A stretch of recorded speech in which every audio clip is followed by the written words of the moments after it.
Okay, so first thing I want to do is thank Sabina and Adam and the rest of the organizers for inviting me. It's really a pleasure for me to be back at Egenis. I consider this to be my intellectual home. I guess I'm in a little bit of an unusual situation because not only was I a PhD student here at Egenis, well, at Exeter and Egenis, not at Egenis right now, but I also came back, not expecting to. I moved on after finishing my PhD and I came back to do very long and fruitful postdoc with John to help him articulate his processual view. So what I figured I'd do, so decided to change my talk, given that I don't have a lot of time, and that we're going to spend time discussing specifically and explicitly the challenges of interdisciplinarity, is to give you a sense of what it was like for me to learn philosophy of biology here, both as a PhD student and then to do it later when I was a postdoc. So this is going to be kind of an unusual talk, very personal, okay? But I figured it might be interesting. It might be perhaps useful for what other things that I say later in the roundtable. So I'm going to be talking about Egenis, but of course Egenis as it existed when I arrived, it was still part of the it was still called the ESRC Center for Genomic Society. Of course, I should say that obviously Egenis from its inception has been basically concerned with not only the philosophy of biology, but of course the social dimensions have been foundational from the start. I'm not going to be discussing that because that's not something I can speak about. So I'm just going to focus specifically on my experience of learning philosophy of biology with Egenis. So I actually was trained as a molecular biologist. I did an undergraduate degree and a master's degree. But I hated the lab work and I was looking for something different. It was actually Ernst Mayer's last book that got me to realize that there was such a thing as history and philosophy of science. And so I went up to Leeds. I had done my undergraduate degree at Bath, and there I studied with Greg Raddick and John Hodge and had a wonderful time and fell in love with HPS at the Center for History and Philosophy of Science at Leeds.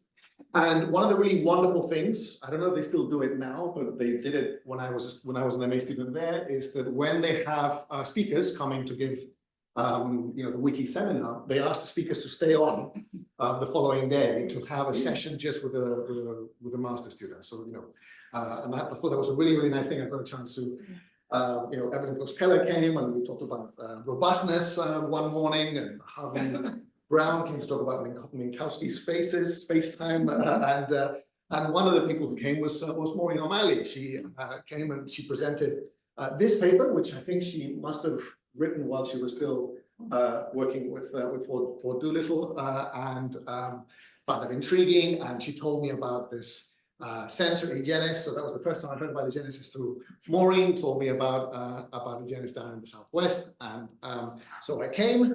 It was just a dream for me to land in a place that at the time, I mean, of course, it's still an incredible place, but at the time it was really, really special.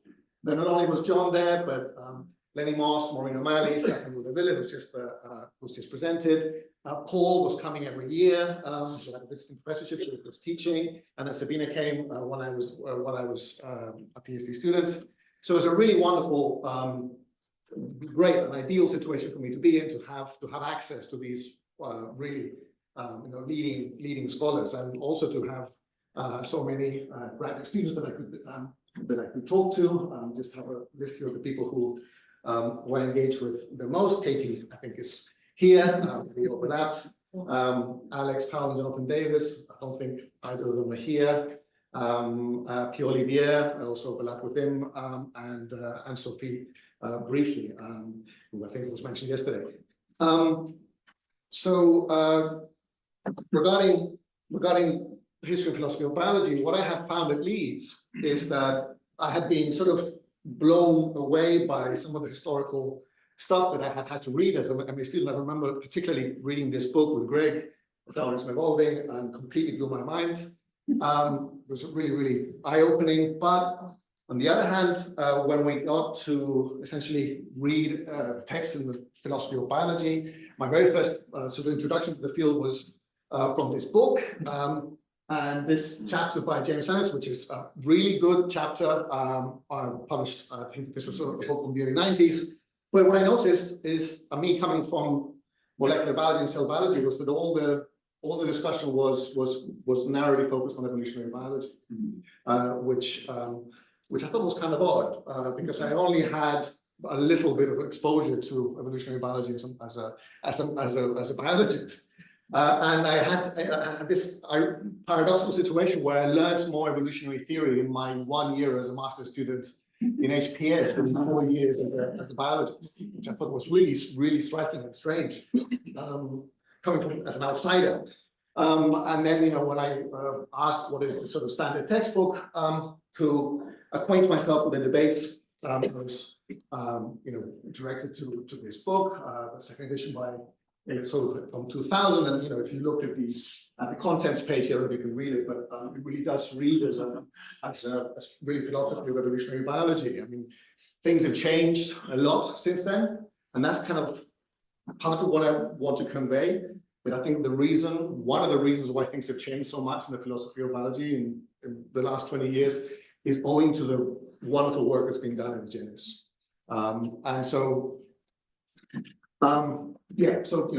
The point is that if you looked at the kind of sources that were used in graduate seminars, we're all really focused on evolutionary biology, and it wasn't just this particular textbook. I mean, to look at another textbook of the same period, you just look at the contents page. The first chapter is Darwin makes the science, so that makes it very clear. There's no point in looking at anything or any issue before Darwin's theory. So that really struck me, because if you open a textbook, a biology textbook, you would never have this sort of structure, right? You would probably begin with some sort of maybe properties of life, or a discussion of cells, and then you move on up to higher levels of organization. And yet within the philosophy of biology communities, it was kind of interesting to find that most of the attention was being focused on one particular area of evolutionary biology, of biology. And the same thing for this book that came out when I was a PhD student. Again, you look at the contents page, you get the same picture. So yeah, I mean, it's interesting to look at. These are not so old. I mean, this book was from 2007, and it would be difficult to imagine a textbook on philosophy of biology being published today that would be focused in such a narrow way. So yeah, I mean, what I was thinking when I came into the field is, well, what about all the other areas? What about physiology? What about ecology and cell biology and development and all these other areas? Where is the philosophy underlying all these areas, right? And that's one of the things that I was so lucky and happy to find when I came to Egenis, right? That as I arrived, the researchers, the people I've mentioned here on the left, were publishing not just on these traditional areas of biology, but on cutting edge new areas like systems biology, like metagenomics, and synthetic biology. All these papers were published in the space in the year that I arrived, 2005, 2006. So it was very, very exciting to be part of a community that was really invested in trying to look at the philosophical dimensions of these new areas in a way that you really arguably couldn't find anywhere else. So very, very special moment, I think, to be part of this community at this time. And my primary supervisor was Lenny Moss. John was my second supervisor. Lenny had just published this book, What Genes Can't Do, which has a whole chapter on cancer. I think it's one of the first serious attempts to engage philosophically with cancer, probably predating by about 20 years. The fact that now it's a very hot topic, but I mean, Lenny was, I think, a pioneer in this, and it's also a serious engagement with information discussions, which is also, I think, quite important and were very informative for me. So yeah, it was kind of really exciting. One of the first things I did when I arrived was I was looking at on my computer. I found this poster that has my name on it, alongside Jane, who's also here, going to talk after me, and the other PhD students, Jonathan. I mean, I don't remember doing this, being part of it. Finally, I was, and philosophy and sociology. So it's really, really cool to find that this was, this was what I was exposed to immediately upon arriving. And very quickly I was almost encouraged to sort of develop ideas in ways that go beyond the sort of those narrow strictures. So in fact, when this book got published, Maureen was invited to review it for the Notre Dame Philosophical Reviews, and she was kind enough to ask me to co-author a review with her, and so we got, as anybody, if you know Maureen, you know that she does things very systematically and very thoroughly. So we completely deconstructed the book, page by page, ended up publishing a review, which was quite critical. I think maybe in retrospect it was perhaps a bit too critical, but basically making the case, that really there is no excuse for presenting philosophy of biology in a way that is so automatically narrow, given the wealth of issues and questions that come up in different areas. So this all happened, to say, in the first year. The first thing that happened when I arrived, actually, was I attended this workshop on philosophy of microbiology, philosophical and social dimensions of microbiology. Again, something that philosophers of biology were not even aware of, that there were issues at the time. I mean, I can't really think of anywhere else where these discussions were happening. And here at Egenis, you had this wonderful roster of speakers, some of them scientists, some of them historians like Jan Sapp, and philosophers. Here's the picture that Sabina showed, which I found in my hard disk. A bit larger, you can see Carl Cleveland and Jim Shapiro and John and Maureen. It's very difficult to find a picture of Maureen in the wild, so it's good to find an example here. And it was that's just one. I mean, there were so many. In the space of my PhD, I attended a workshop on systems biology, which was wonderful, philosophy of systems biology, international workshop with a bunch of people, a lot of scientists discussing emergence and reductionism, all kinds of questions. This is before that volume came out on philosophical foundations of systems biology that came out the following year. So it really felt like we were at the cutting edge. This was a workshop that Lenny and I organized just before Ish on formal and final course that brought Ron Amundsen and David Depew and Philip Huneman and Jack Tomito and Stefan. And of course, after that, we had Ish, which happened here in Exeter. And as a PhD student, first year PhD student, it was a wonderful thing to, having read all these people, to be able to see them in the flesh, see that they're real people. So that was very exciting for me. And of course, the fact that being part of this larger network, there were these other events that were happening. I particularly remember this one at the Savoy in London, which was really cool. I think here's where John presented his book with Barry Barnes, which Katie mentioned yesterday. And then in my third year, I had the opportunity to actually help organize another workshop on actually cell biology. So this is here is the actual brochure of the workshop, just to give you a sense of the kinds of people that we were able to bring to discuss these questions, to integrate history and philosophy together, to have leading scientists like Tom Cavalier-Smith talk to us. So it was all really, really exciting.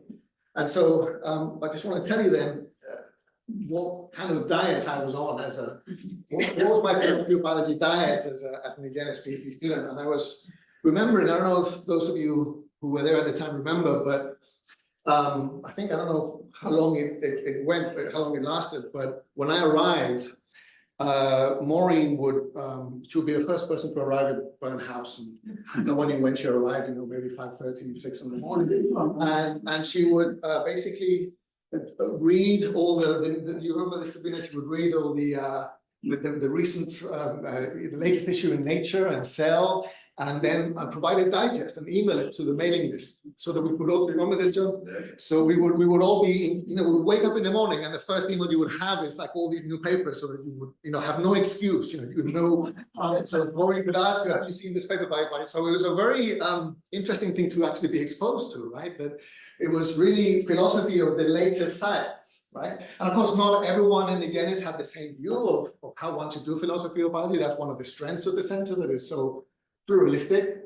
But as far as Maureen was concerned, that was the way to do it, right? So get yourself informed by the latest science and work out what the implications are. And actually what you need to do most of the time is to inform other philosophers, because, and so, that's the issue. You end up doing a little bit of sort of science journalism, because unfortunately the people that you're trying to engage don't know the stuff that you're talking about. But it was a wonderful thing to be exposed to this and to recognize the value of using cutting-edge science in philosophical work. And having people with such different interests meant that, on the historical side, I remember reading all these 3 books. The Green and the Pew had just recently come out, and that was actually the first class that I attended. Was a discussion of the chapters in that book. Katie and I actually read E.S. Russell's Form and Function from cover to cover with Lenny, which was an amazing experience. Not a very commonly read book today, but incredible attempt to look at the entire history of biological thought through the axis of structure and function from Aristotle to the 20th century. So it got really, really formative. And Stefan actually, I think, to design a whole course where we read Jacob's Logic of Life, which is really wonderful, a fantastic sort of intellectual engagement with the history of biology. So that was on the historical side. And then, of course, having someone like Lenny, who had sort of continental predilections, meant that I was exposed to kind of work that many Anglophone philosophers of biology haven't even heard of. People like, Klesner and Goldstein and people like that. And so we read chapters in Marjorie Green's Approaches to Philosophical Biology, Hans Jonas and Pierre Olivier. So huge fan of Georges Canguilhem, so that exposed me to the French tradition of historical epistemology. So that was really, really a wonderful thing to have access to all of these different sources and have these as the foundation for my philosophical thinking. And on top of that, I had also exposure to theoretical work, theoretical biology. So Lenny was a big fan of this book, The Basis of Cognition. At a time when philosophers, English-speaking philosophers were not really discussing these issues, so we really read that very, very carefully. And also this book as well, from Harvard evolutionary biologist, providing a new theory of variation at the time, facilitated variation. So yeah, very, very cool to have access to all these things. And so I mention these things not just to show you what I did, but to actually draw on something that Katie mentioned yesterday, which is that it's almost as if what was happening in Exeter wasn't happening anywhere else, It was very iconoclastic and very esoteric.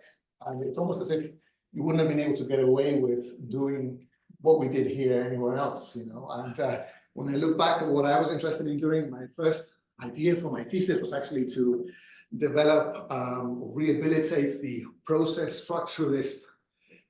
This is not very well known today. Not many philosophers work address this, but this paper completely blew my mind by Jerry Weston and Brian Goodwin. It offers what I think is the first critique of the genetic program idea in 1982. It talks about Weizmann developing this notion of a central directed agency that completely shaped 20th century biology. And mentioned people like Driesch, who no one would, of course, even want to touch with a stick. And there he was like a sort of a founding figure for these structuralists. I think the only person I know who's actually engaged with them is Paul, who's, I remember reading 2 papers I think that you wrote, quite critical, but that's fine, because at least we're engaging with them, which is more than can be said for most others.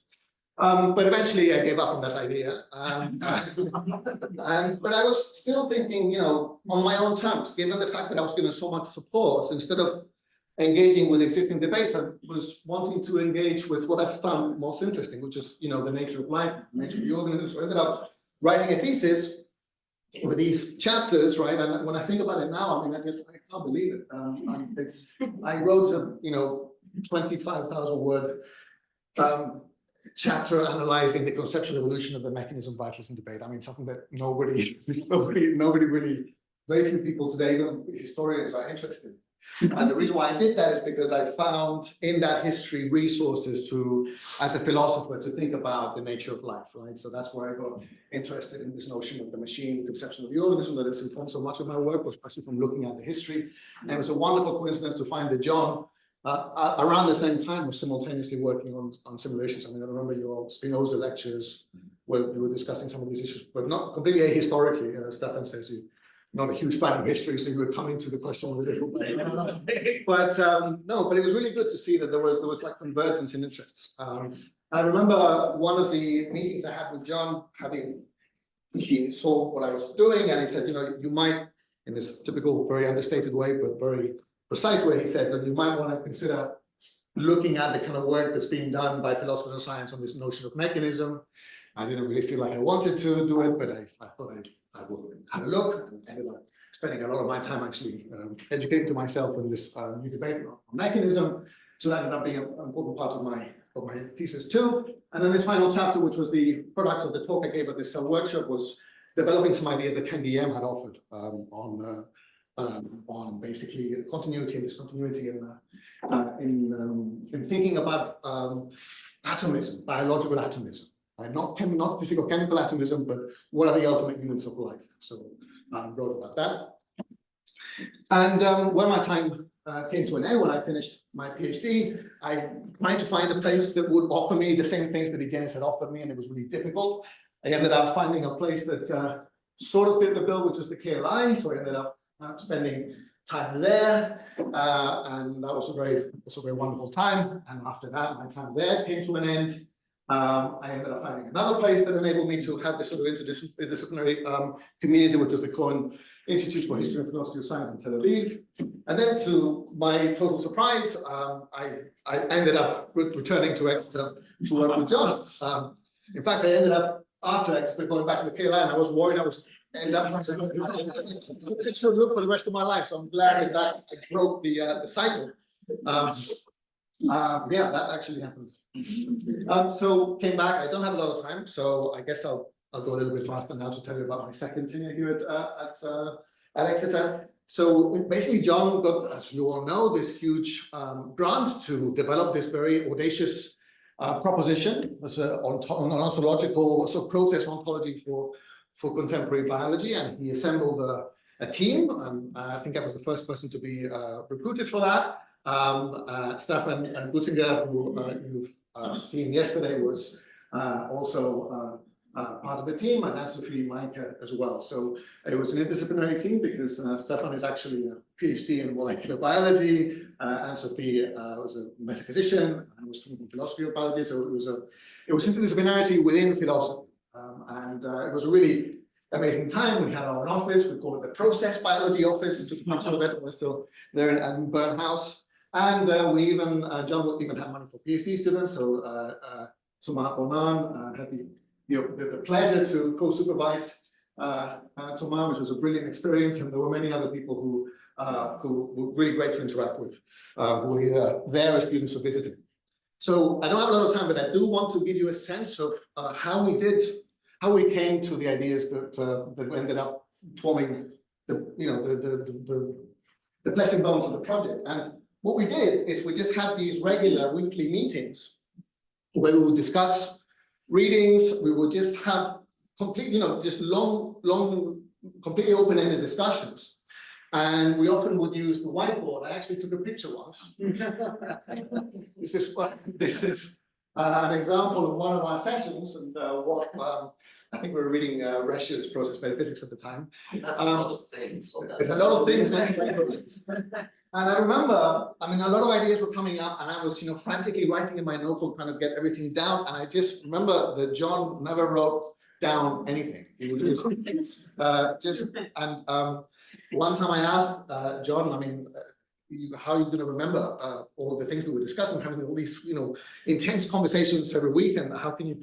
And you said something about it's like sowing a field. You keep talking about things, and then eventually these ideas will develop in your mind. And when the time comes for you to write things up, it will all be clear in your mind. So I was actually really impressed by this sort of metaphorical image. I'm not one that I obviously practice. I don't proceed that way, but just increase my admiration for how John works. Thinking about things again and again, and then when it comes to write, being able, expect that in your mind things there's a process that's enabled you to sort of channel things in a way that's coherent. Okay, so I'll just finish up by quickly tell you that of course we had wonderful workshops with art from Gemma Anderson, who was also collaborating with us. These are just some examples of the workshops. And I just mentioned that when Brexit happened, we were probably the only people who were actually, not glad, but we benefited in some way, because of course the ERC was providing the money in euros, and the pound collapsed almost. And so suddenly John found himself with more money available. And so he was able to extend our contracts, which he did. So that was a really, really nice thing. But that was due to Brexit. So this is the picture of the final conference with Scott Gilbert, who we saw yesterday, Sui Huang, who was a leading systems biologist. I think that's Jim Riesemann, I think.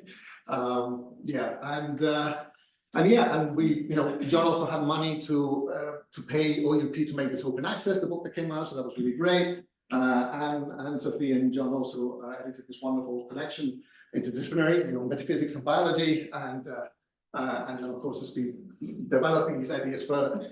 And I also want to do a sort of mention this paper that John wrote with Stefan, because I think it's really fantastic. It's a real a really classic good example of how to apply process reasoning to thinking about viruses that are not really discussed by philosophers of biology. So just to give that a shout to that. And that's it. My final slide is just to say that John, not only is he a process metaphysics, but one of the things that I've learned from him as well is not to take himself too seriously. This is a lecture that he gave on the metaphysics of donuts.